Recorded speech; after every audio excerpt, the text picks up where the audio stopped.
जीवन चरित्र पर आपको गर्व होगा कि आपके समाज के बच्चे कितने प्रतिभाशाली हैं, कितनी काबिलियत उनके अंदर है। मैं खुद के अनुशासनहीनता कर रहा हूँ, मेरा मंच पे आने का अभी टाइम नहीं था।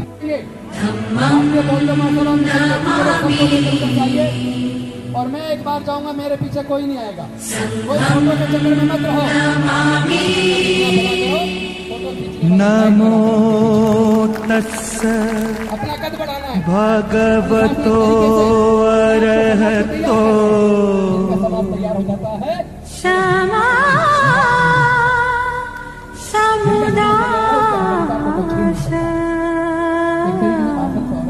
बुद्धं शरणं गच्छामि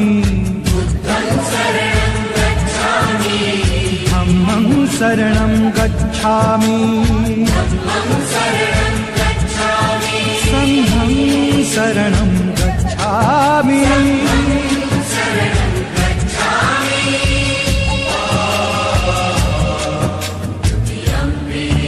बुद्धं शरणं गच्छामि धम्मं शरणं गच्छामि संघं शरणं गच्छामि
अदिन्नदाना वेरमणि सिक्खपदं समादियामि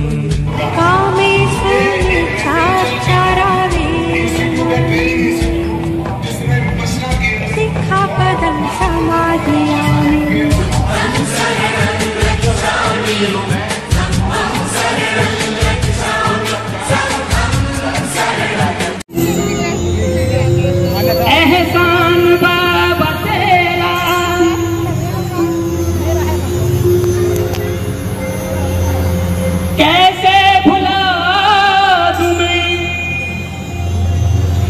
एहसान बाबा तेरा कैसे भुला दूं मैं, जी चाहता है तुम पर सब कुछ लुटा दूं मैं।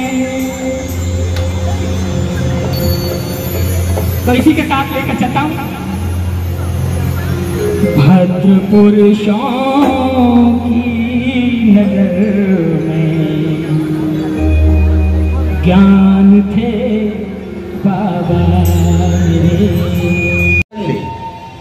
अच्छी शिक्षा पाने के लिए भाग्यशाली थे, क्योंकि उनके पिता ब्रिटिश सेना में सूबेदार थे। फिर भीमराव अंबेडकर को 5 साल की उम्र में विजयादशमी पावन दीक्षा भूमि हो, पावन दीक्षा भूमि गूंजे उठे ये धरती अंबर, गूंजे उठे ये धरती अंबर, सबकी एक ही वाणी हो। शरणं गच्छामि धम्मं शरणं गच्छामि संघं शरणं गच्छामि बुद्धं शरणं गच्छामि।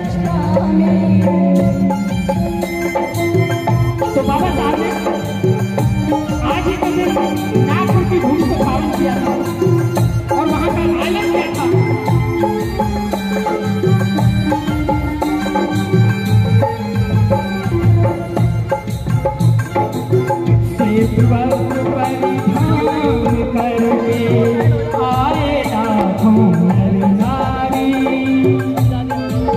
गौतम को अपनाने की, गौतम को अपनाने की इच्छा है दिल में भारी। अंधियारे जीवन में अपने, अंधियारे जीवन में अपने करने ज्ञान की रोशनी। बुद्धं शरणं गच्छामि, धम्मं शरणं गच्छामि, बुद्धं शरणं गच्छामि, धम्मं शरणं गच्छामि।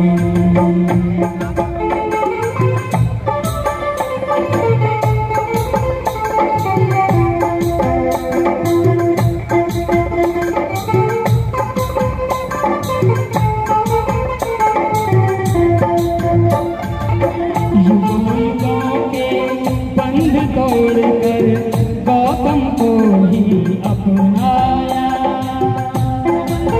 तथागत के पंचशील में, तथागत के पंचशील में करुणा की शीतल छाया। चरण पर लीन हुए सब, गुरु चरण पर लीन हुए सब, आशीष दे गुरु चंद्रमणि। बुद्धं शरणं गच्छामि, धम्मं शरणं गच्छामि, बुद्धं शरणं गच्छामि, धम्मं शरणं गच्छामि।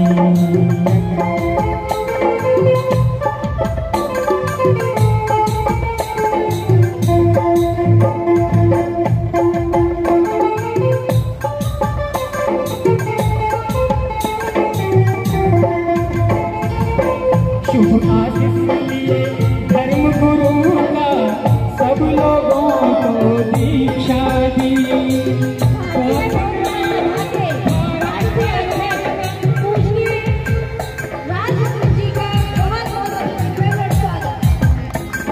आशीष लिए बौद्ध में भारत करूंगा, उनकी थी ये जीववाणी। शरणं गच्छामि, धम्मं शरणं गच्छामि, बुद्धं शरणं गच्छामि, धम्मं शरणं गच्छामि।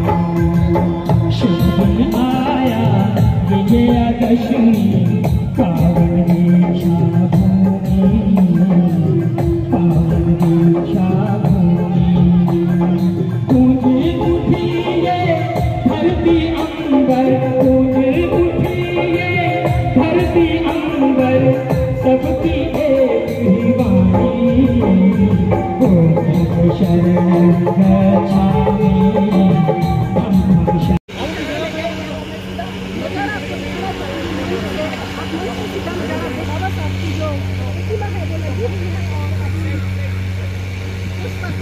के लिए परम पूज्य बाबा साहब के जो धर्म गुरु हैं वो हैं, और हम सब लोग जिस तरह से देख रहे हैं मंच को नजारा, सभी लोग शांति बनाए रखें और अपने अपने स्थान पर बैठे रहें।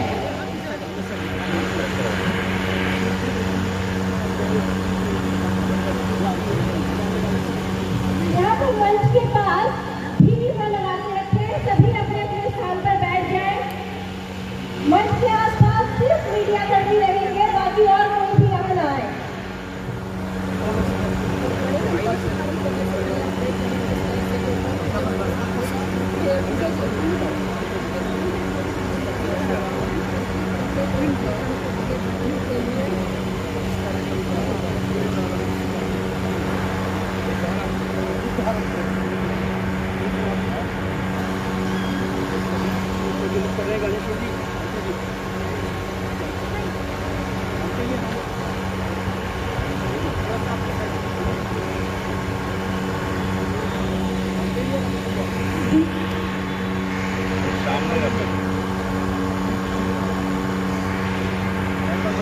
राज्यपाल गौतम जी और राजरत्न अम्बेडकर जी हमारे पूज्य बनते ज्ञानेश्वर जी ने गीत प्रचलित किया है।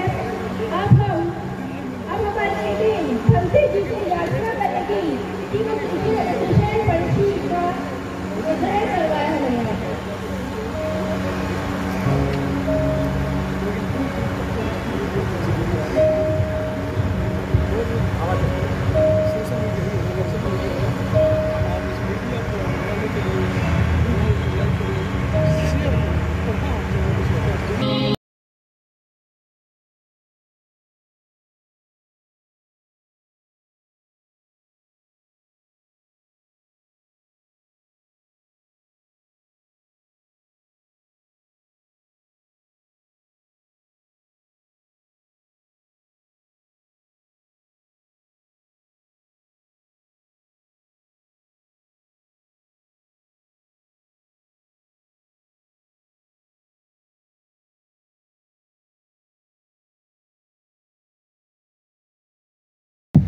सब हाथ जोड़िए, जो हम कहेगा उसको बोलिए।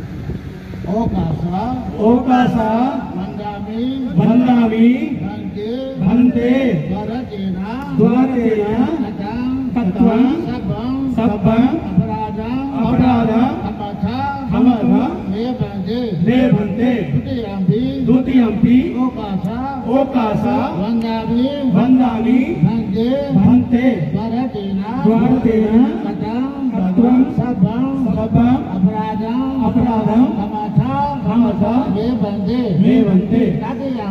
द्वितीयम्पि ओकासा वंदामि भंते द्वारतेना कत्वं सब्बं अपराधं हमथा मे भंते अहं बंदे तिस्रनेन सह पंचशीलं धम्मयाचामि अनुगं गत्वा शीलं देधा मे भंते द्वितीयम्पि अहं बंदे तिस्रनेन सह पंचशीलं धम्मयाचामि अहं बंदे तिस्रनेन सह पंचशीलं धम्मं याचामि अनुगं गत्वा शीलं देधा मे भंते यमवदामि दावदेधा। जो हम कहेगा उसको दोहराइए। नमो तस्स भगवतो अरहतो सम्मा सम्बुद्धस्सा। नमो तस्स भगवतो अरहतो सम्मा सम्बुद्धस्य। नमो तस्स भगवतो अरहतो सम्मा सम्बुद्धस्य। नमो तस्स भगवतो अरहतो सम्मा सम्बुद्धस्य। बुद्धं शरणं गच्छामि धम्मं शरणं गच्छामि धम्मं शरणं गच्छामि संघं शरणं गच्छामि संघं शरणं गच्छामि बुद्धं शरणं गच्छामि द्वितीयम्पि बुद्धं शरणं गच्छामि धम्मं शरणं गच्छामि द्वितीयम्पि धम्मं शरणं गच्छामि संघं शरणं गच्छामि द्वितीयम्पि संघं शरणं गच्छामि बुद्धं शरणं गच्छामि तृतीयम्पि बुद्धं शरणं गच्छामि धम्मं शरणं गच्छामि तृतीयम्पि धम्मं शरणं गच्छामि घनं समापृपुनां अहं बन्ते अनादिपाता वैरमणिसुखावरं समाधियामि पाणातिपाता वैरमणि सिक्खापदं समादयामि आदिनादाना वैरमणिसुखावरं समाधियामि आदिन्नदाना वैरमणि सिक्खापदं समादयामि वैरमणि शिक्षापदं समादयामि मुसावादा विरमणि शिक्षापदं समादयामि मुसावादा वीरमणि शिक्षा विरमणि शिक्षापदं समादयामि सुरामेर वज्र पमानठाना वीरमणि शिक्षापदं समादयामि साधु साधु माने दुसरने नासा पंचशीलान धम्मं साधुकां पुरामितां कथा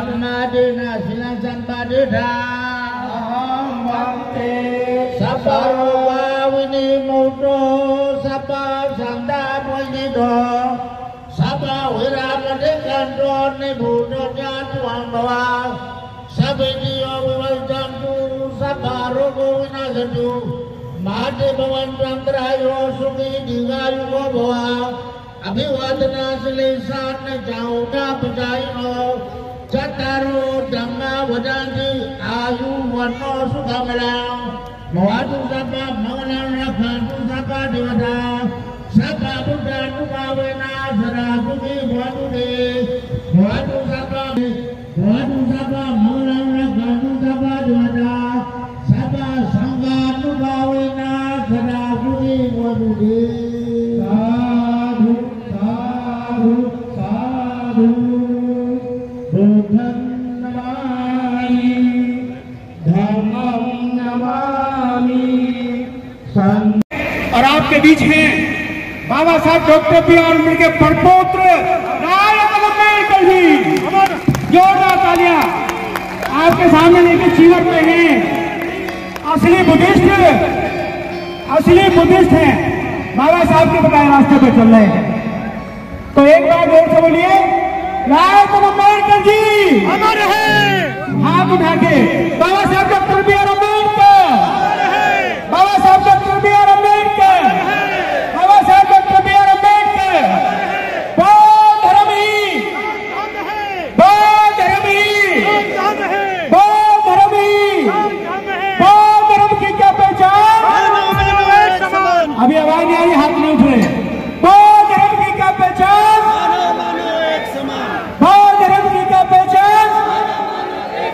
doctor B.R. Ambedkar, doctor B.R. Ambedkar. Mission जय भीम, मिशन जय भीम, मिशन जय Bhim. Buddhist society of India, Buddhist society of India, Buddhist society of India. बौद्ध धर्म की क्या पहचान? मानव मानव एक समान, बौद्ध धर्म की क्या पहचान? मानव मानव एक समान, बौद्ध धर्म की क्या पहचान? मानव मानव एक समान, बौद्ध धर्म की क्या पहचान? मानव मानव एक समान, बौद्ध धर्म की क्या पहचान? मानव मानव एक समान। बौद्ध धर्म ही सद्धर्म है, बौद्ध धर्म ही सद्धर्म। जिंदाबाद जिंदाबाद, बुद्धिस्ट सोसाइटी जिंदाबाद, जिंदाबाद जिंदाबाद, BSI जिंदाबाद, जिंदाबाद जिंदाबाद, डॉक्टर अम्बेडकर जिंदाबाद, जिंदाबाद जिंदाबाद, राजेंद्र पाल गौतम जिंदाबाद, जिंदाबाद जिंदाबाद। सभी दंगबंधुओं का मेरा नमो बधाई, जय भीम। मैं रोहिणी राज, मिशन जय भीम की दिल्ली प्रदेश सचिव। आज इस बौद्धिस्ट भूमि पर आप सभी एक नया इतिहास रचने आए हैं, इसकी आप सभी को बहुत बहुत बधाई। इस विशाल धम्म दीक्षा समारोह में आप सभी का बहुत बहुत स्वागत। अब हम आदरणीय भंते ज्ञानेश्वर जी, मिशन जय भीम के संरक्षक माननीय राजेंद्र पाल गौतम जी, भारतीय बौद्ध महासभा के राष्ट्रीय अध्यक्ष राजरत्न अम्बेडकर जी, दिल्ली प्रदेश अध्यक्ष CS भंडारी जी, मिशन जय भीम के राष्ट्रीय अध्यक्ष आर्य जी और मिशन जय भीम के दिल्ली प्रदेश अध्यक्ष राजवीर सिंह बौद्ध जी को मंच पर दीप प्रज्वलित करने के लिए आमंत्रित करते हैं। बौद्ध धर्म ग्रहण करने का समारोह, इस समारोह को व्यवस्था करने वाला सभी अधिकारीगण, उपस्थितों, आप सभी को धन्यवाद। संस्था बहुत अच्छा से चल रहा है, देखा बहुत अच्छा है। लेकिन ये डेली हमारा 12 बरस के प्रथम राजधानी क्या क्या करेगा, अब दूसरा देश का दूसरा नंबर करेगा। इसलिए आप सबको हमारा अनुरोध है, जो काम करेगा अच्छा से अच्छा काम करना चाहिए। अभी हम बाहर में पूरा दुनिया में घूमा है, लेकिन यहाँ कुछ है आपका डेली का लोग अच्छा के बराबर है। हम लोग सीखते सीखते सिखाते सिखाते अभी हम लोग कुछ सीखना रहा है, एक साथ बंद हो गया। उसमें डिग्री कॉलेज में मात्र 2 ही लड़की है, इंटर कॉलेज में 64 लड़की है। हाँ, कुछ में हमारा अपने हाई स्कूल में 12 लड़की है। तो लड़की तो बिल्कुल नहीं के बराबर। अभी चलो भाई पढ़ो, मंदिर आता कुछ में बड़ा मंदिर दिखाओगे आपको, पूरा दुनिया का लोग आता है, दुनिया का लोग आता है, दर्शन में आता है। सबसे अधिक संख्या में औरत आता है। जो एक बस है, 2-3 पुरुष है, सब औरतें हैं। हमारा धर्मशाला भी, हमारा धर्मशाला बना देखा होगा आप लोग, एक रूम में 4-4 चारपाई क्यों ना था है। औरत तो अधिक संख्या में आते हैं, सब पुरुष के नहीं के बराबर है। इसलिए है जो काम सिखाना चाहिए औरत को सबसे पहले अच्छा सिखाना चाहिए। औरत सीखेगा समाज का अच्छा रहेगा, औरत सीखने के बाद ही सब लोग परिवार का अच्छा रहेगा, समाज का अच्छा रहेगा। इसलिए आप लोग अभी दिल्ली है, दिल्ली को नकल करने का है। उत्तर प्रदेश का लो, महाराष्ट्र का लो, राजस्थान का लो, इसमें देखने में लगता है राजस्थान का बहुत ज़्यादा है। देखेगा तो भाई दिल्ली का लोग क्या कहता है, वहाँ भी दिल्ली का लोग माफी करेगा। ऐसी भावना सबके पास होगा। दिल्ली राजधानी है, इसलिए आपको दिल्ली का उपासक उपासिका है। सबसे पहले अपना नियम, अपना कानून, अपना धर्म का व्यवस्था अधिक से भी अच्छा होने से सिखाइए, ठीक है। इस सबको के साथ आप सभी को बहुत बहुत धन्यवाद। जो आता है सब लोग इतना कम है, लेकिन फिर भी लोग एकत्र आ गया तो बहुत अच्छा हुआ। सभी को धन्यवाद। आखिर में आशीर्वाद है। नमो तस्स भगवतो अरहतो सम्मा सम्बुद्धस्स। नमो तस्स भगवतो अरहतो सम्मा सम्बुद्धस्स। सबा रोगा विनिमुक्तो सबा संता बोधितो सबा विरामधिकान्तो निभूतो जातु अंगवा। सबेधियो विवैतन्तु सबा रोगो विनाशतु। माते भवन्तु अन्तरायो सुखी दीर्घायुको भव। अभिवादनाशिलेशा नित्यं बजायिनो। चत्तारो धम्मा वदन्ति आयु वन्नो सुखमलं। भवतु सबा मंगलं रक्षन्तु सबा देवता। सबा बुद्धानुभावेन सदा सुखी भवन्तु ते। भवतु सबा मंगलं रक्षन्तु सबा देवता। सबा धर्मानुभावेन सदा सुखी भवन्तु ते। भवतु सबा मंगलं रक्षन्तु सबा देवता। सबा संघानुभावेन सदा सुखी भवन्तु ते।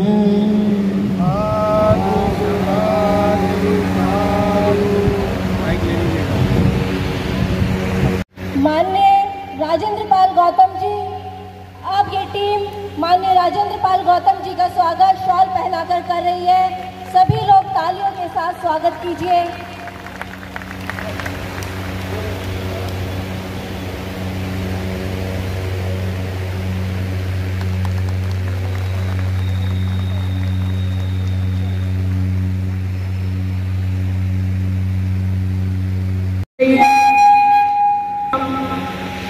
शमशेर की दीक्षा दी गई।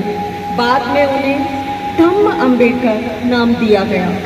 राजरतन जी ने 23 सितंबर को उस दिन के रूप में चुना क्योंकि इसी दिन बाबा साहेब अम्बेडकर को गुजरात अस्पृश्यता के कारण बहुत उठाना पड़ा था। डॉक्टर अम्बेडकर ने समूचे भारत को बुद्धमय बनाने का सपना देखा था। इसे पूरा करने के लिए श्री राजरतन अम्बेडकर जी ने बौद्ध धर्म का प्रचार करने का फैसला किया। श्री राजरतन जी अम्बेडकर जी से निवेदन है कि कृपया वो मंच पर आएं और आज के इस कार्यक्रम में उपस्थित सभी साथियों को संबोधित करें। मंच पर उपस्थित वंदनीय भिक्षुगण, इनके चरणों में भी मैं नमन करता हूँ। मंच पर उपस्थित the Buddhist society of India के समस्त पदाधिकारीगण और जय भीम मिशन के संरक्षक राजेंद्र पाल गौतम जी, सभी जिन्होंने आज का ये कार्यक्रम सफलतापूर्वक आयोजित किया है, उन सभी कार्यकर्ताओं पदाधिकारियों को जय भीम। और यहाँ पर उपस्थित सभी मेरे भाइयों को, बहनों को, माताओं को सामने राजरत्न का जय भीम। आज अशोका विजयादशमी के अवसर पर डॉक्टर बाबा साहब अम्बेडकर जी ने 56 साल पहले नागपुर के दीक्षा भूमि में बौद्ध धर्म की दीक्षा ली और दूसरे दिन बाबा साहब अम्बेडकर जी ने अपना ऐतिहासिक भाषण किया। जिस दिन बाबा साहब अम्बेडकर जी ने बौद्ध धर्म की दीक्षा ली, उस दिन 14 अक्टूबर ये तिथि थी, तारीख थी। अशोका विजयादशमी के अवसर पर बाबा साहब ने ये बौद्ध धर्म की दीक्षा प्राप्त की। बाबा साहब अम्बेडकर जी से उस समय एक सवाल पूछा गया था। वहां के पत्रकार बाबा साहब अम्बेडकर जी से मिले और बाबा साहब से पूछा कि बाबा साहब, आपने 1935 में घोषणा की कि मैं हिंदू परिवार में जन्म मेरा हुआ, ये मेरे हाथ में नहीं था, ये मेरे बस में नहीं था, लेकिन मैं हिंदू मरूंगा नहीं। ये 1935 में आपने घोषणा की और 1956 में आप बौद्ध धर्म को अपना रहे हो, तो इतना देर, इतनी अवधि अपने बौद्ध धर्म को अपनाने के लिए क्यों लगाई? ये सवाल उन पत्रकारों ने बाबा साहब से पूछा। बाबा साहब अम्बेडकर जी ने जवाब दिया कि ये जो धम्म का काम है वो इतना आसान नहीं है।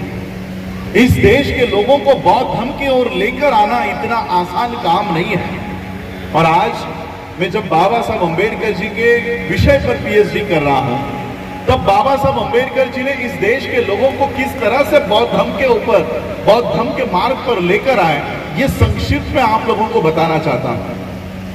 आज आप लोग यहाँ पर बौद्ध धर्म अपनाने के लिए आए हो। कुछ लोग ऑलरेडी बौद्ध होंगे, कोई लोग बाबा साहब को तो मानते हैं लेकिन बुद्धिज्म को नहीं मानते। तो बाबा साहब अम्बेडकर जी ने हम लोगों को उनके जीवन का कंक्लूजन, संघर्ष बाबा साहब ने बुद्ध क्यों दिए, जबकि बाबा साहब अम्बेडकर जी को धर्मांतर करने के लिए सिखों का बहुत बड़ा न्योता था।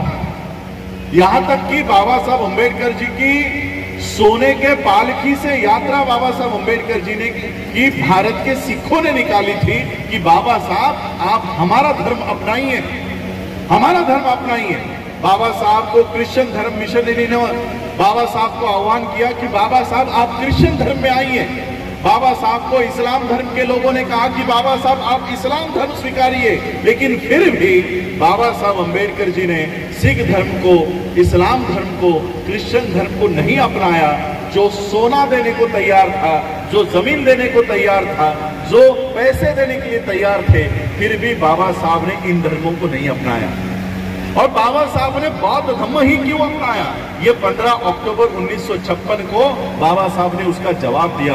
ये जवाब देने से पहले बाबा साहब अम्बेडकर जी हम लोगों को किस तरह से बौद्ध धर्म की ओर लेकर आए, ये थोड़ा आप लोगों को बताना चाहता हूं। मैं आयोजकों से पूछना चाहूंगा कि मेरे पास समय कितना है, कितना समय?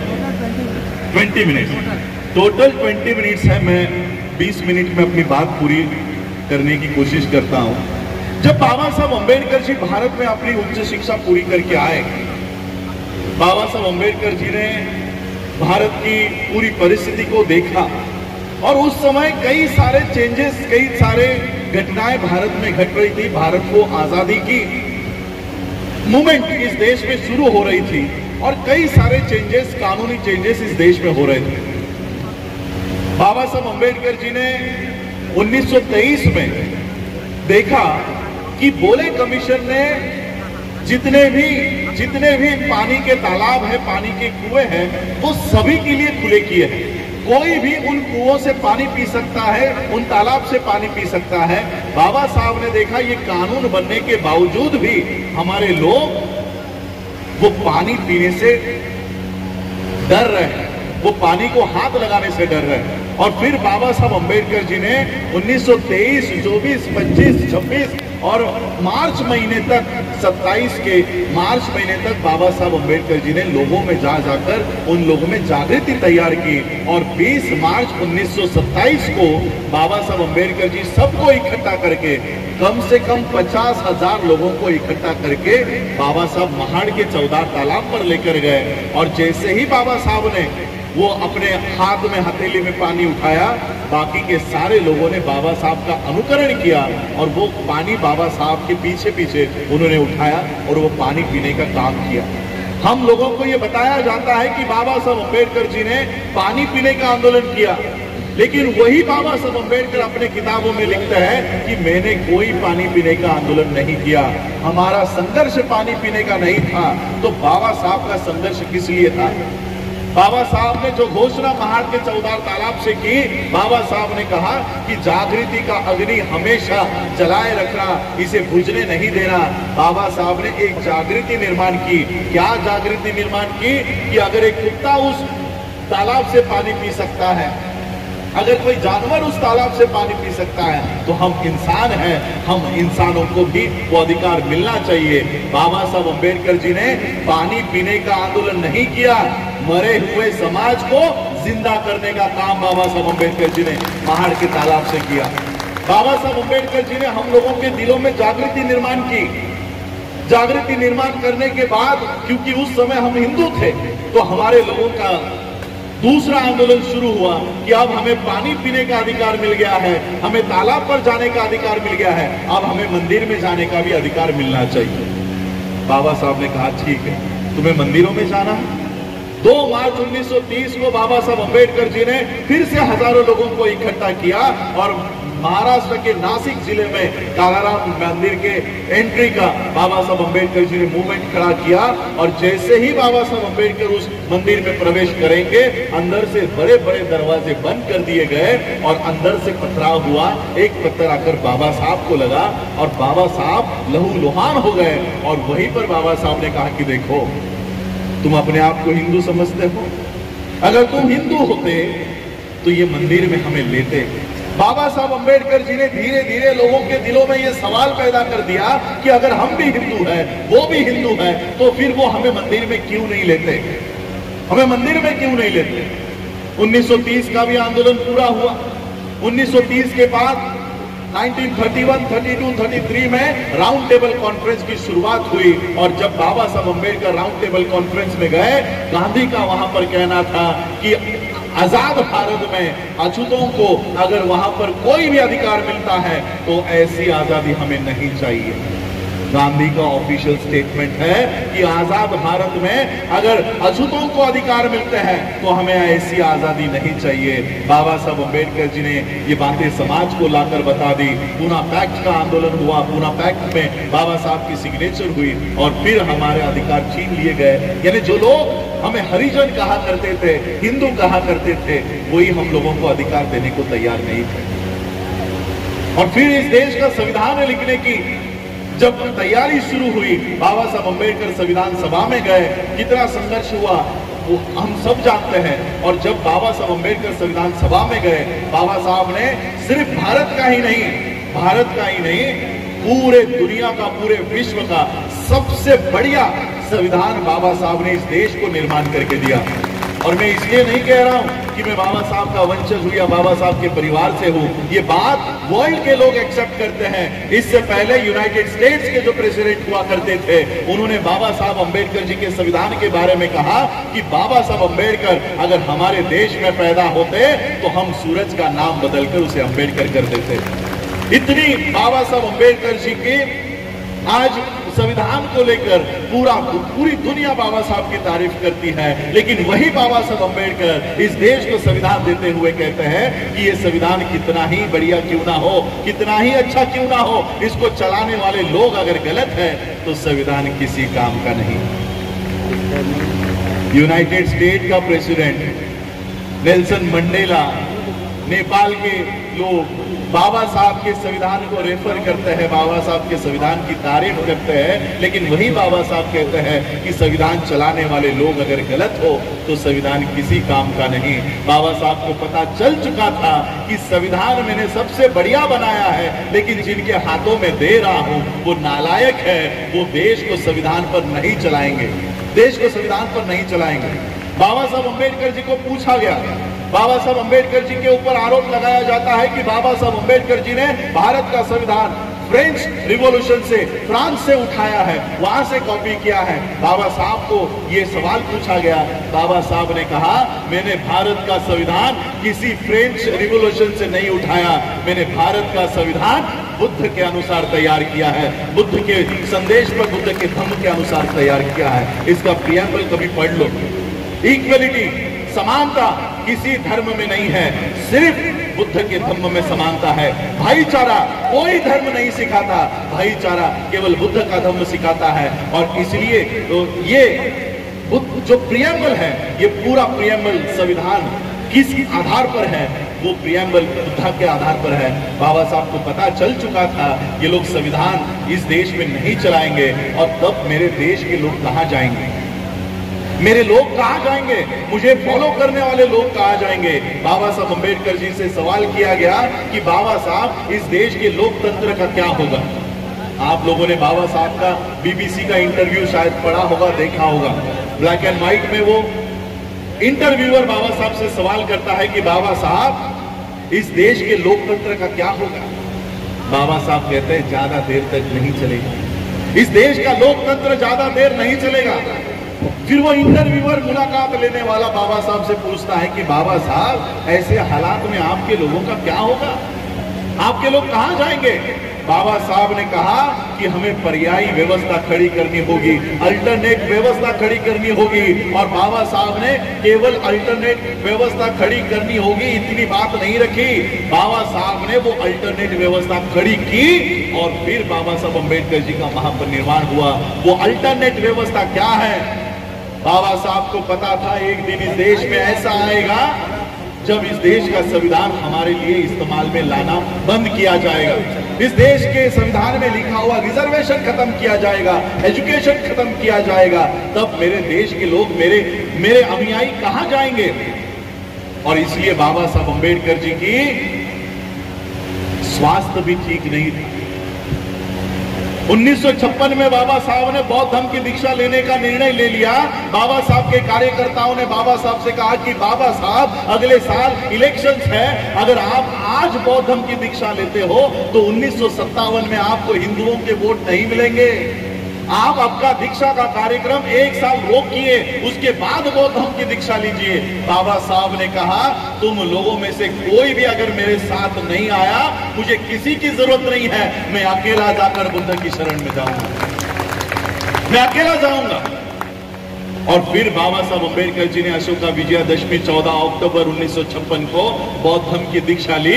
उस दीक्षा के पीछे एक संदेश है कि इस देश का संविधान अगर आपके मदद के लिए, आपके सहायता के लिए इस्तेमाल में नहीं लाया जाता तो ये बुद्ध आपकी रक्षा करेगा, ये बुद्ध आपके पीछे खड़ा हो जाएगा, डटकर खड़ा होगा। हम आज भी बाबा साहब के आदेश पर और संदेश को हम जान नहीं पाए हैं। आज भी जैसे हमारे भंडारी साहब ने कहा, हमारे बुद्धिस्ट सोसाइटी ऑफ इंडिया के दिल्ली स्टेट प्रेसिडेंट है, हमारे लोगों की चिंता क्या है, बौद्ध धर्म अपना लिया तो हमारा रिजर्वेशन चला जाएगा, हमें रिजर्वेशन नहीं मिलेगा। इस डर से हमारे लोग बुद्धिज्म की ओर नहीं जा रहे। आज मैं श्रामणेर बना हूं, मैं इसलिए बना हूं क्योंकि आज से 1 महीना मैं वर्ल्ड टूर, पूरी दुनिया को शांति और मानवता का संदेश देने वाले तथागत भगवान बुद्ध के चरणों में कोटि कोटि नमन करता हूं। महर्षि वाल्मीकि जी, संत गुरु रविदास जी, संत कबीरदास जी, गुरु नानक देव जी, ज्योतिबा फूले जी, सावित्रीबाई फूले जी, फातिमा शेख जी, नारायण गुरु जी, साहूजी महाराज, शिवाजी महाराज, पेरियार रामास्वामी नायकर जी, डॉक्टर बाबा साहेब अम्बेडकर जी, माता रमाबाई जी, मानवर कांसीराम साहब, रामस्वरूप वर्मा जी, जगदेव बाबू कुशवाहा जी, ललित सिंह यादव जी के चरणों में कोटि कोटि नमन करते हुए, आदरणीय भिक्षु संघ को वंदामी करते हुए, आदरणीय राजरत्न अम्बेडकर जी, मिशन जय भीम के राष्ट्रीय अध्यक्ष सुभाष आर्या जी, भारतीय बौद्ध महासभा यानी the Buddhist society of India और मिशन जय भीम के सारे कार्यकर्ताओं को क्रांतिकारी जय भीम, विनम्र नमो बुधाय।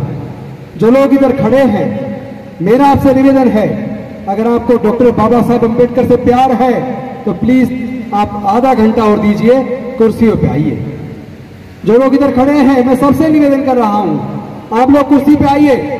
जो लोग गैलरी में खड़े हैं, उनसे मेरा निवेदन है, आप कुर्सी पे आइए। कुर्सी पे आपको भोजन भी कुर्सी पे मिलेगा। और राजरत्न अम्बेडकर जी को सुना, उन्होंने डॉक्टर बाबा साहब अम्बेडकर के पूरे जीवन संघर्ष को आपके सामने रखा। उन्होंने तथागत बुद्ध का धर्म ही क्यों चुना, वो उन्होंने विस्तार पूर्वक बताया। तो मैं जहां से उन्होंने खत्म किया वहां से शुरू करता हूं। आखिर बुद्ध का धर्म ही क्यों? डॉक्टर बाबा साहब अम्बेडकर अपने हिस्से का काम कर गए। हमारी और आपकी जिम्मेदारी क्या है, ये चिंतन हमें और आपको करना होगा। कभी तो हमें सोचना चाहिए, आखिर इंद्र मेघवाल को घड़े छूने मात्र पर उसकी हत्या क्यों हो गई? जितेंद्र मेघवाल को मूंछ रखने मात्र पर, सुंदर दिखने पर हत्या क्यों हो गई? हाथरस के अंदर एक बेटी की हत्या करके आधी रात को उनका शव जला दिया गया, आखिर क्यों? अभी 2 बहनों को बलात्कार करके फांसी पे लटका के मार दिया गया, आखिर क्यों? घोड़ी पर बारात निकालने पर हमले क्यों? जाति के ऊपर इतना उन्माद क्यों? जब तक हम इस बीमारी को नहीं समझेंगे तब तक बीमारी का इलाज नहीं हो सकता। आप लोग जब बीमार हो जाते हैं, इलाज के लिए डॉक्टर के पास जाते हैं, डॉक्टर आपका सारी परेशानी सुनता और समझता है। समझने के बाद दवाई देता है। दवाई देने के बाद भी जब दवाई आप लेते हैं ठीक नहीं होते, उसके बाद फिर से आप डॉक्टर के पास जाते हैं। आप डॉक्टर को कहते हो कि डॉक्टर साहब, आपकी दवाई जितने दिन आपने कही थी उतने दिन मैंने दवाई खाई, लेकिन मेरे को बिल्कुल भी आराम नहीं है। उसके बाद डॉक्टर आपके कई प्रकार के टेस्ट कराता है, ब्लड टेस्ट कराता है, यूरिन टेस्ट कराता है, एक्सरे कराता है, एमआरआई कराता है, सीटी स्कैन कराता है।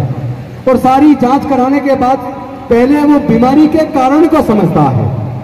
जब आपकी बीमारी का कारण समझ आ जाता है, उसके बाद डॉक्टर दवाई देता है और दवाई लेने के बाद आप लोग ठीक हो जाते हैं। तो फिर हम लोग की बीमारी ठीक क्यों नहीं हो रही? हम लोग भी तो नाना प्रकार की दवाइयां खा रहे हैं। हम लोग भी तो जाति की वजह से उत्पीड़न से कैसे मुक्ति मिले, उसके नाना प्रकार के उपाय कर रहे हैं।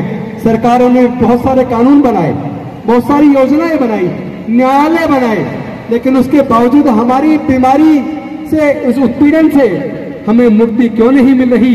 तो मैं एक समाज का डॉक्टर होने के नाते, जो मैंने तरह तरह की जांच करने के बाद इस सामाजिक बीमारी का कारण ढूंढ निकाला है, वही कारण जो डॉक्टर बाबा साहब अम्बेडकर जी ने इतने साल पहले खोज लिया था कि ये सामाजिक व्यवस्था जो ऊंच नीच पर आधारित है, छुआछूत पर आधारित है, असमानता पर आधारित है, शोषण पर आधारित है, ये शोषणकारी व्यवस्था हमारी गुलामी का कारण है, हमारी बदहाली का कारण है, हमारे उत्पीड़न का कारण है। जब तक इस सामाजिक व्यवस्था में हम लोग बने रहेंगे, जब तक हम लोग अपनी अपनी जाति को ऊंचा बताते रहेंगे, जब तक हम लोग अपनी अपनी जातियों को जिंदा रखेंगे, जब तक हम लोग इस सामाजिक व्यवस्था में जहाँ विषमता है, शोषण है, छुआछूत है, जातिवाद है, उसी सामाजिक व्यवस्था में बने रहकर जातियों को जिंदा रखेंगे, तब तक हमें इस सामाजिक उत्पीड़न से, जातिगत उत्पीड़न से, छुआछूत से मुक्ति मिलने वाली नहीं है। डॉक्टर बाबा साहब अम्बेडकर तो दवाई देकर गए, उन्होंने इस सामाजिक बीमारी का कारण समझ लिया था और उसका इलाज करने के लिए वो पूरे समाज का आह्वान करके अपने समाज को बुद्ध का धम्म देकर गए। उन्होंने कहा था, मैं भारत बौद्ध में करी, मैं भारत को बौद्ध में करूंगा, मैं अपने समाज को छुआछूत से, जातिवाद से मुक्त करूंगा, मैं अपने समाज को अनेक प्रकार की विषमता से, असमानता से मुक्त करूंगा, मैं अपने समाज के जीवन के विकास के रास्ते खोल दूंगा। और उन्होंने संकल्प लिया, अब मैं अपना बाकी का जीवन भारत को बौद्ध में बनाने में, छुआछूत मुक्त बनाने में, जातिवाद मुक्त बनाने में लगाऊंगा।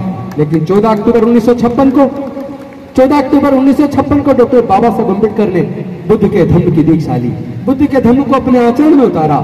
लेकिन इससे पहले कि वो पूरे भारत को बौद्धमय करते, वो दीक्षा लेने के 1 महीने 22 दिन बाद वो महापरिनिर्वाण को प्राप्त हो गए। और उसके बाद वो डॉक्टर बाबा साहब अम्बेडकर का सपना वो सपना रह गया। हम लोगों ने बाबा साहब की ये तो कहा हम बाबा साहब की औलाद है, हमने ये तो कहा हम बाबा साहब के खून हैं, ये तो हमने कहा हम डॉक्टर बाबा साहब अम्बेडकर को मानते हैं, लेकिन शर्म की बात है कि हम डॉक्टर बाबा साहब अम्बेडकर की बात को नहीं मानते। हम लोग डॉक्टर बाबा साहब अम्बेडकर की बात को नहीं मानते। वरना मैं आप सबसे आह्वान करना चाहता हूं, मैं आप सबसे पूछना चाहता हूं, आप लोग जहां बैठे हैं, जहां पे आप अपनी कुर्सी पे बैठे या खड़े हैं, अपनी जगह पर हाथ उठाकर वो लोग समर्थन दोनों हाथ उठाकर करेंगे जो डॉक्टर बाबा साहब का अपने आप को संतान मानते हैं, जो चाहते हैं छुआछूत मुक्त भारत बने, जो चाहते हैं जातिवाद मुक्त भारत बने, जो चाहते हैं विषमता पर आधारित व्यवस्था खत्म हो, जो चाहते हैं न्याय पर आधारित समता, स्वतंत्रता, बंधुता और न्याय पर आधारित, प्रज्ञा पर आधारित, शील पर आधारित समाज का निर्माण हो। एक ऐसा भारत बने जहाँ जाति के आधार पर होने वाले छुआछूत को पूरी तरह से निस्तानाबूद कर दे, जहाँ हमारी बहन बेटियों की इज्जत को हम सुरक्षित कर लें, जहाँ कोई घोड़े खरीदने पर हत्या ना हो, जहाँ कोई घोड़ा खरीद को टच करने पर हत्या ना हो, जहाँ कोई मूंछ रखने पर हत्या ना हो। अगर आप लोग ऐसा चाहते हैं तो आपको डॉक्टर बाबा साहब अम्बेडकर की बात को मानना होगा, आपको बाबा साहब अम्बेडकर की बात को मानना होगा। जैसा अभी राजरत्न अम्बेडकर जी कह रहे थे, आप लोग जातियों में इसलिए बने हुए हो ताकि आपको रिजर्वेशन का लाभ मिले। वैसे तो भंडारी जी ने बताया कि 1990 का जो गवर्नमेंट ऑफ इंडिया का जो ऑर्डर आया कि आप लोग बुद्धिस्ट बनते तो भी आपका रिजर्वेशन खत्म नहीं होगा, लेकिन मैं कह रहा हूं इस लालच को कब तक पकड़े रहे होगे? भाई नौकरियां है कहां? 2 कारणों से हमारे समाज की तरक्की हुई। एक कारण हमारे डॉक्टर बाबा साहब अम्बेडकर जी ने पढ़ाई के रास्ते खोल दिए। हजारों साल तक हमारे लोगों को पढ़ने लिखने का अधिकार नहीं था, हजारों साल तक हमारे लोगों को व्यापार करने का अधिकार नहीं था, हजारों साल तक हमारे लोगों को संपत्ति रखने का अधिकार नहीं था। इसीलिए हमारे समाज के लोग ना तो संपत्ति के मालिक बन पाए, ना कॉलेज के मालिक बन पाए, ना स्कूल के मालिक बन पाए, ना अस्पताल के मालिक बन पाए। इसी वजह से हमारे लोग जमीन के मालिक नहीं बन पाए। इसी वजह से हमारे लोग देश की संपदा में, संपत्ति में, व्यापार में, इंडस्ट्रीज में हिस्सेदारी, भागीदारी सुनिश्चित नहीं कर पाए।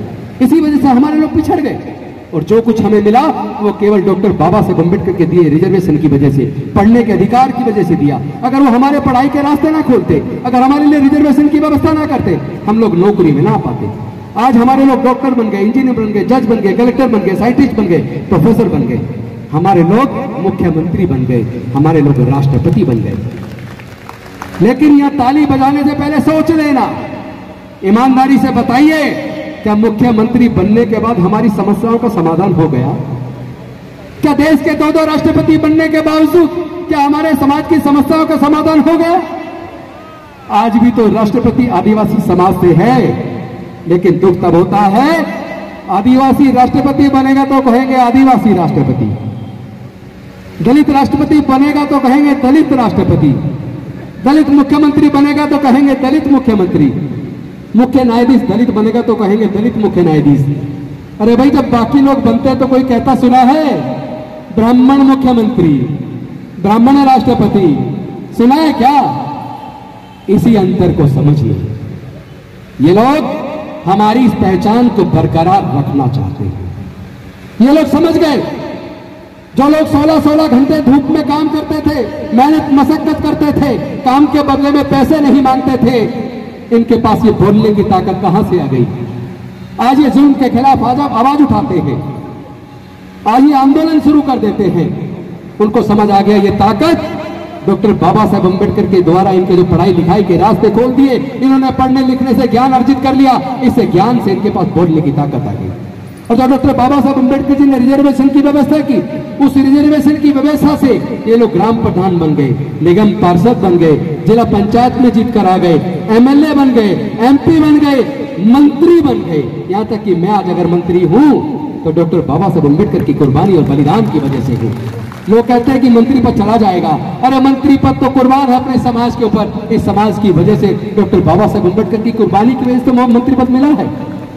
अगर अपने समाज की इज्जत सुरक्षित ना कर पाए अपने अगर अपने समाज की बहन बेटी की इज्जत ना बचा पाए, अगर अपने समाज के ऊपर होने वाले जुल्म के खिलाफ ना बोल पाए, अगर अपने मुद्दों को हम संसद और विधानसभाओं के अंदर ना उठा पाए, तो हम समाजद्रोही हैं, हम धोखेबाज हैं।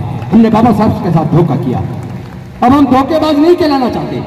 जो लोग अपने आप को धोखेबाज नहीं कहलाना चाहते, उन्हें समाज की आवाज को उठाना पड़ेगा, उन्हें समाज के इस आंदोलन को घर घर तक पहुंचाना पड़ेगा।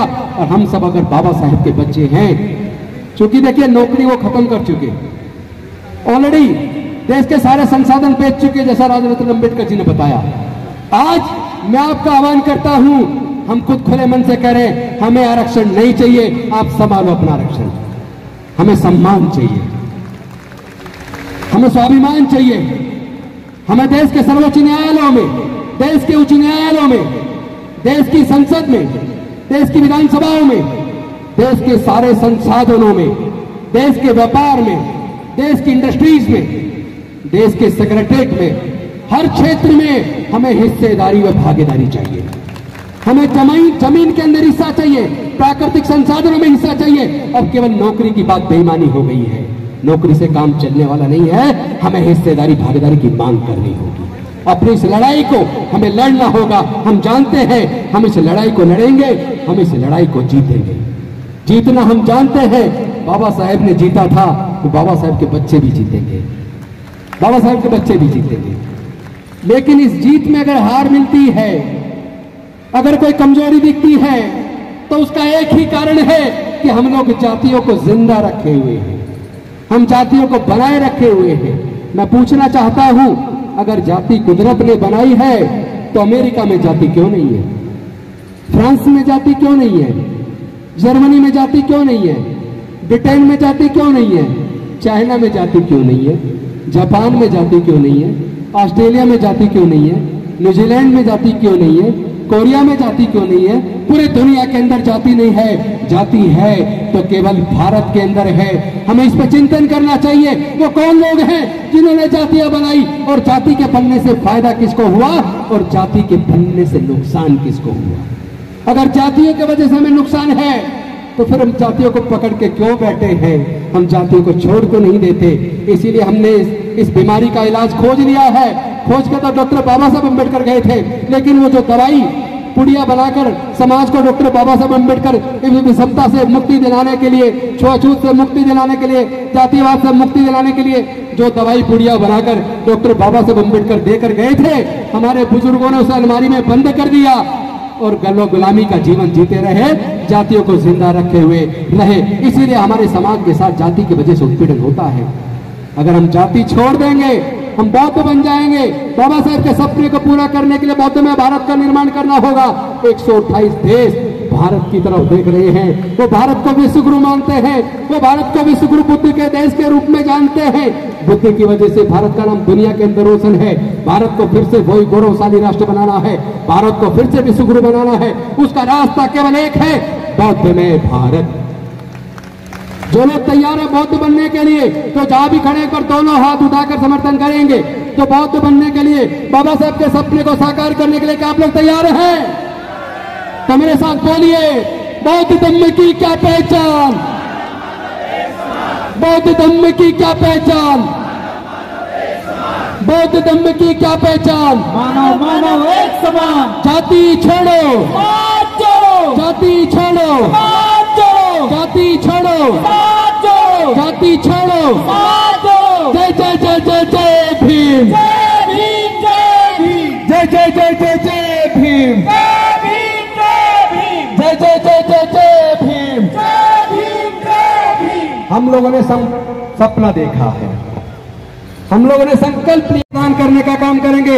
उसका संकल्प इस साल हमने 10,000 लोगों को दीक्षा दिलाने का संकल्प लिया था। लेकिन मुझे आप सबके साथ साझा करते हुए खुशी हो रही है, इसी अक्टूबर के महीने में भारत के अंदर 1 लाख से ज्यादा लोग बुद्ध के धम्म की दीक्षा ले रहे हैं। आज ही दीक्षा भूमि नागपुर में दीक्षा हो रही है, आज ही राजकोट के अंदर दीक्षा हो रही है, आज ही गुजरात के अमरेली में डिस्ट्रिक्ट दीक्षा हो रही है, आज ही जोधपुर में, उदयपुर में, अजमेर में, जयपुर में दीक्षा हो रही है, आज ही इंदौर में दीक्षा हो रही है, भोपाल में दीक्षा हो रही है, बौद्ध में दीक्षा, बोधगया में दीक्षा हो रही है, पटना में दीक्षा हो रही है, लखनऊ में दीक्षा हो रही है, कानपुर में दीक्षा हो रही है। किस किस शहर का नाम लूं? तमिलनाडु में दीक्षा हो रही है, तेलंगाना में दीक्षा हो रही है, कर्नाटका में दीक्षा हो रही है। और मुझे बताते हुए खुशी हो रही है 25 लाख में स्पेशल एक फ्लाइट स्पाइस जेट बुक करके 25 लाख रुपए में 150 डॉक्टर तमिलनाडु के चेन्नई से कल रात बौद्धमय भारत का एक पूरा विमान बुक करके बाहर छपवा के बौद्धमय भारत, बाबा साहब का सपना बौद्धमय भारत, वो विमान पूरा 150 डॉक्टर 25 लाख एक तरफ का किराया देकर आने जाने का पूरी फ्लाइट बुक करके वो लोग तमिलनाडु के चेन्नई से कल शाम दीक्षा भूमि आए, नागपुर आए हैं। तो पूरा भारत बुद्ध की तरफ चल चुका है।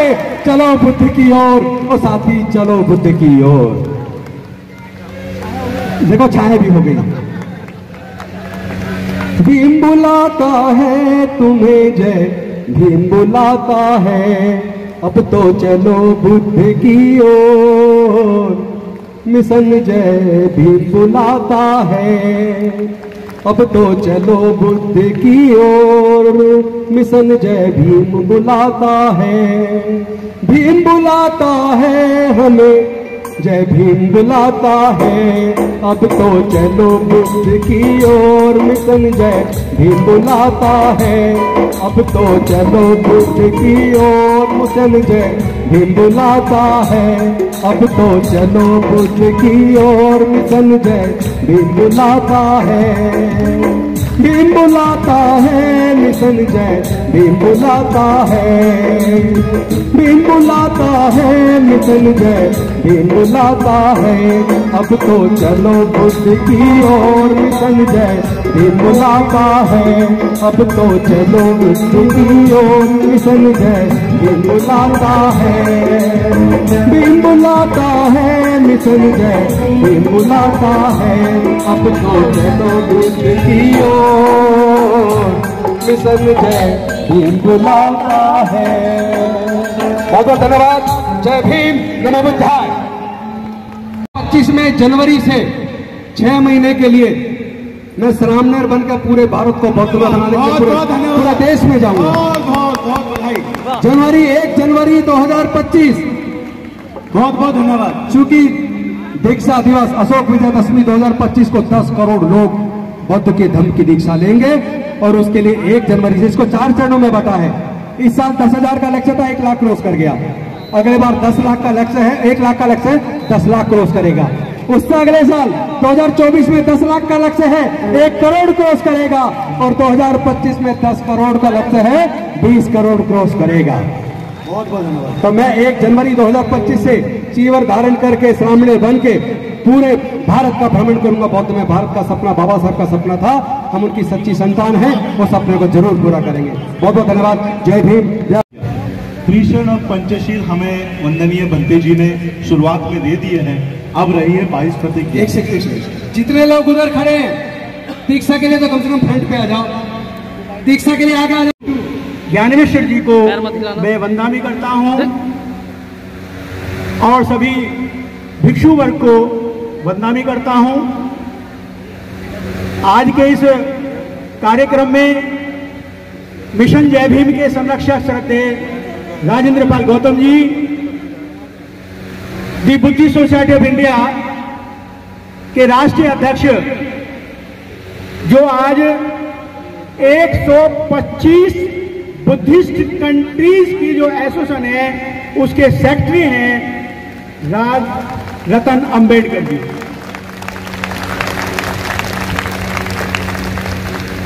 और सभी जो हमारे व्यवस्था में साथी लगे हुए हैं, चाहे बुद्धिस्ट सोसाइटी के हों और चाहे जय भीम मिशन के हों, मैं सभी का, जिन्होंने कठिन परिश्रम किया है, मैं सभी का आभार व्यक्त करता हूं। कुछ लोग अपनी बस लेके आए हैं, मिशन जय भीम के कार्यकर्ता भी बहुत सारी बस लाए हैं, बुद्धिस्ट सोसाइटी के 18 बस लेके आए हैं विभिन्न क्षेत्रों से। मैं उन सब का भी आभार व्यक्त करता हूं। बहुत सारे लोग दूर दूर से आए हैं, गर्मी में बैठे हैं, मैं उन सभी का आभार व्यक्त करता हूं। सभी कार्यकर्ताओं का मैं पुनः आभार व्यक्त करता हूं। धम्म बंधुओं, मैं संक्षेप में अपनी बात को रखूंगा। बाबा साहब डॉक्टर B.R. अम्बेडकर जी ने, आपको सबको मालूम है कि 1955 में बुद्धिस्ट सोसाइटी ऑफ इंडिया का गठन किया था और ये दीक्षा का कार्यक्रम हर साल मनाया जाता है। राजरत्न अम्बेडकर जी ने 125 कंट्रीज में यहाँ के बुद्धिस्टों की जो दलित नाम से पुकारे जाते हैं उनकी आवाज को उठाया है। आज उनकी आवाज में आवाज मिलाकर मिशन जय भीम के संरक्षक श्रद्धेय राजेंद्रपाल गौतम जी कंधे से कंधा मिलाकर चल रहे हैं और उन्होंने भी भारत को बौद्ध बनाने का अपना प्रण किया है। तो आप सभी के ऊपर मैं निवेदन करूंगा कि उनके सपन को आप पूरा करें। जब हम सभी सपन को पूरा करेंगे तभी भारत में बौद्ध में होगा। आज की डेट में मैं सबको एक बात आगाह और करना चाहता हूं कि एक शब्द है कि अब नहीं तो कभी नहीं, अब नहीं तो कभी नहीं। आपको मालूम है कि जगह जगह पर दलितों पर अत्याचार होते हैं, वहां की लड़कियों के साथ बलात्कार होते हैं, वहां कितना जीना दुर्लभ हो जाता है। वो केवल इसलिए है क्योंकि आप हिंदू बने हुए हैं। और जब हिंदू की बात आती है, दलित की बात आती है, तो हिंदू हिंदू होता है, इसलिए दूसरा आदमी को हाथ नहीं लगाता। जब आप बौद्ध हो गए, आपने किसी भी क्षेत्र में कहीं भी ये नहीं सुना होगा कि किसी बौद्ध को किसी ने पीटा, किसी बौद्ध का अत्याचार किया, किसी बौद्ध का वो किया। क्योंकि अगर आप बौद्ध हैं और आप अत्याचार होते हैं तो आपकी बात को 125 कंट्रीज के देश में बौद्धिस्ट कंट्री में उठाया जाएगा। एक मैं और बात बतानी चाहूंगा आपको, हमारे कुछ साथी ऐसे हैं कि जो इसलिए बौद्ध नहीं पाते, इसलिए बौद्ध नहीं बन पाते हैं क्योंकि उनका आरक्षण खत्म हो जाएगा। लेकिन मैं आपको दो बात बतानी चाहता हूं, इसमें अपने मुंह दिमाग से निकाल दें एक बात। आपके बौद्ध बनने से दो फायदे हैं, दो फायदे। अगर आप आरक्षण लेना चाहते हैं तो गवर्नमेंट ऑफ इंडिया का 1990 का पार्लियामेंट का ऑर्डर है, सुप्रीम कोर्ट का ऑर्डर है, सचिव का ऑर्डर है कि आप केवल बुद्धिस्ट होकर के भी आपको आरक्षण मिलेगा, आरक्षण समाप्त नहीं होगा। इसलिए इस बात से आप दिमाग से निकाल दें कि बुद्ध बनने के बाद हमारा आरक्षण समाप्त हो जाएगा। दूसरी बात मैं आपको क्लियर करना चाहता हूं कि हमारा जो बुद्धिस्ट बनता है और ये है, मैं आप लोगों को देना चाहता हूं और आप लोग मेरे पीछे पीछे उसे दोहराइएगा। आप लोग जिस तरह से हम शपथ लेते हैं, प्रतिज्ञा करते हैं, उस तरह से अपना हाथ आगे कीजिए, राइट हैंड आगे कीजिए। और मैं जो प्रतिज्ञा बोल रहा हूं, मेरे पीछे पीछे पूरे दिल से और पूरे जोश से आपको ये 22 प्रतिज्ञा बोलनी है। मैं ब्रह्मा विष्णु और महेश को कभी ईश्वर नहीं मानूंगा और ना ही उनकी पूजा करूंगा। मैं राम और कृष्ण को ईश्वर नहीं मानूंगा और ना ही उनकी कभी पूजा करूंगा। मैं गौरी गणपति आदि हिंदू धर्म के किसी भी देवी देवताओं को नहीं मानूंगा और ना ही उनकी पूजा करूंगा। ईश्वर ने अवतार लिया, इस पर मेरा विश्वास नहीं है। मैं ऐसा कभी नहीं मानूंगा कि तथागत बुद्ध विष्णु के अवतार है। ऐसे प्रचार को मैं पागलपन और झूठा प्रचार समझता हूं। मैं श्राद्ध पक्ष कभी नहीं करूंगा और ना ही कभी पिंडदान करूंगा। मैं बुद्ध धर्म के विरुद्ध कभी कोई बात नहीं करूंगा। मैं कोई भी क्रियाकर्म ब्राह्मणों के हाथों से नहीं करवाऊंगा। मैं इस सिद्धांत को मानूंगा कि सभी मनुष्य एक समान है। मैं समानता की स्थापना के लिए प्रयत्न करूंगा। मैं तथागत बुद्ध के अष्टांगिक मार्ग को पूरा पालन करूंगा। मैं तथागत बुद्ध के बताए हुए 10 पारमिताओं का पूरा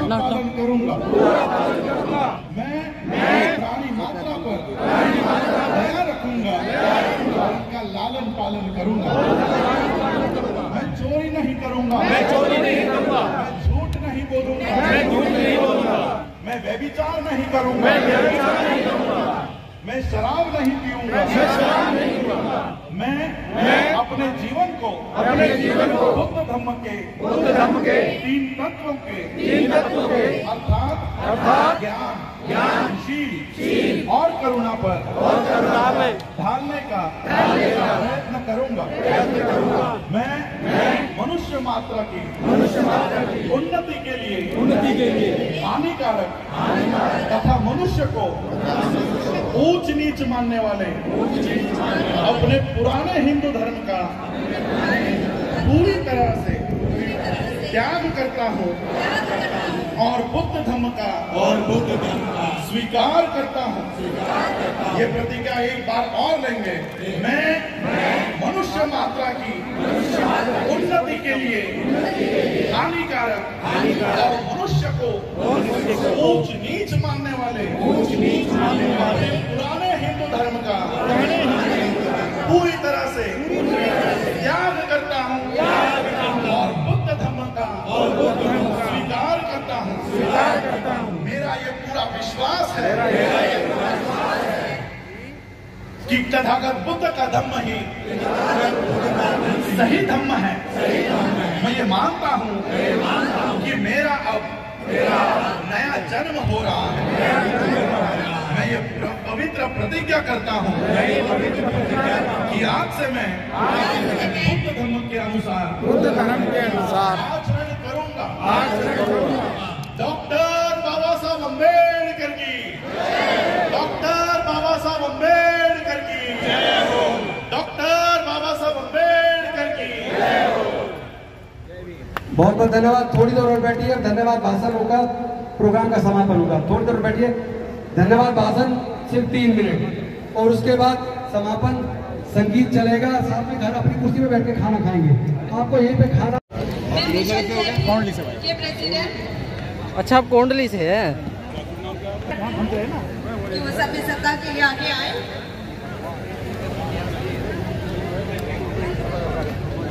और साथियों, ये इवान नाम का एक छोटा बच्चा है। इनके अगर पेरेंट्स यहाँ पर हैं तो कृपया करके इवान को स्टेज से लेकर जाए। इवान नाम का छोटा बच्चा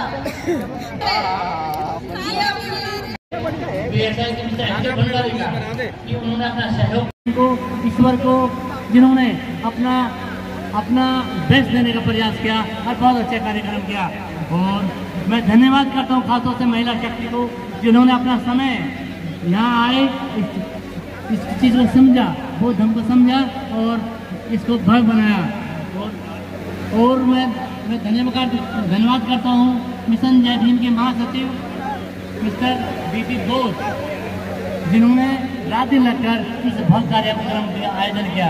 मैं धन्यवाद करता हूँ मिस्टर श्यामलाल जी का, जिन्होंने इसके प्रचार प्रसार में, इस कार्यक्रम के प्रचार प्रसार में अपना रात दिन एक करके एक यहाँ बहुत अच्छी संख्या में यहाँ लोग आए। तो ये कार्यक्रम बहुत सफल रहा। मैं आशा करता हूँ कि आप आगे भी ऐसा ही हमें सहयोग देते रहेंगे। दोस्तों, हमारे पास केवल बाबा साहब के 2 सूत्र थे। एक सूत्र को हम सब जानते हैं, एक सूत्र था कि शिक्षित बनो, संगठित हो, संघर्ष हो। लेकिन इस बात को सब जानते हैं, लेकिन इसके आगे का जो सूत्र है उसका हम भूल गए थे कि संगठित कैसे हों।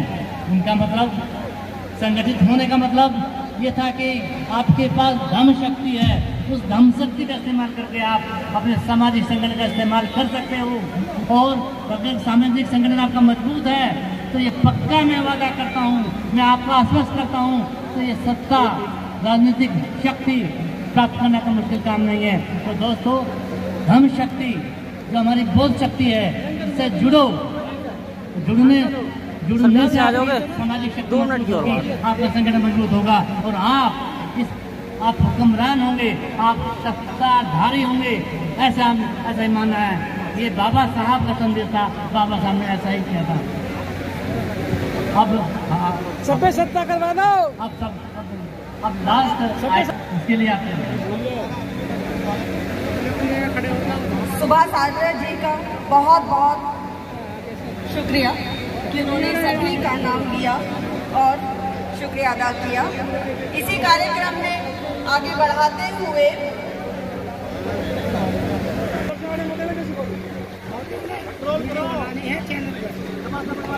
भाई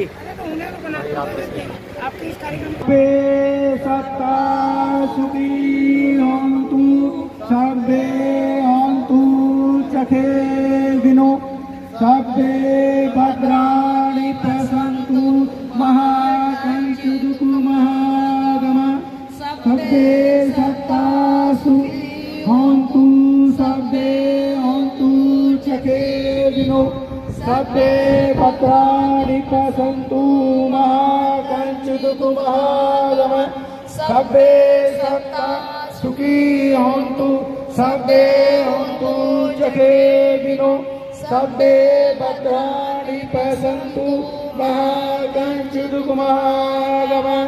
साधु साधु साधु। बुद्धं नमामि धम्मं नमामि संघं नमामि अहं वन्दामि सर्वदा। पचानो चत्वारो धम्मावट्ट आयु आरोग्य संपत्ति सब संपत्ति मेवाच ततो निप्पान संपन्नाते समोजति भवतु सब मंगलं रक्षन्तु सब देवता सब बुद्धानुभावेन सदा सन्ति भवन्तु ते भवतु सब मंगलं रक्षन्तु सब देवता सब धम्मानुभावेन सदा सन्ति भवन्तु ते। साधु साधु साधु। दूसरा खेल लिया जी पहुंच जाएगी। आप प्लीज अपनी जगह पर आकर बैठिए। माननीय राजरत्न जी सरकार, माननीय राजरत्न अम्बेडकर जी हो रहा है। बुद्धिस्ट सोसाइटी ऑफ इंडिया की टीम और हम सब की तरफ से यहाँ बहुत बहुत स्वागत और आपका अभिनंदन।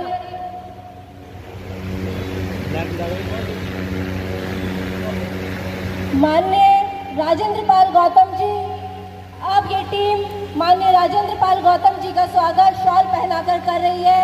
सभी लोग तालियों के साथ स्वागत कीजिए।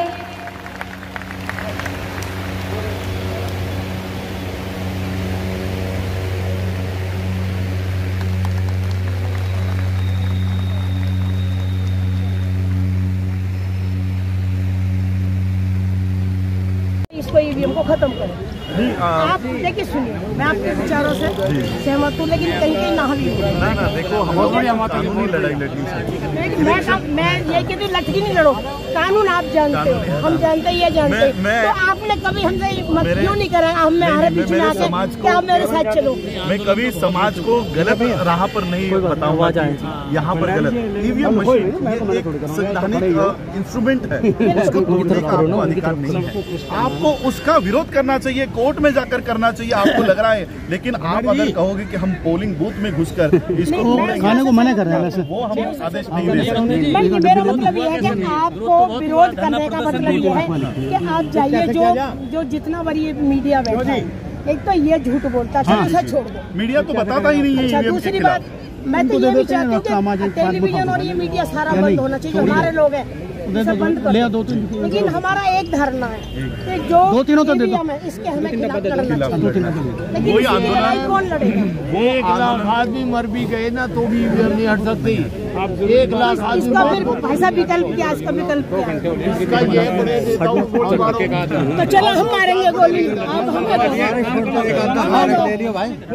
उधर से सामने से 19-20 क्वेश्चन 19-20 यूनिफॉर्म में है, वैसे नहीं। सही बात। सरकार की दिल्ली सरकार, यूपी सरकार। सुनील मैडम को ले लिया आपसे अलग से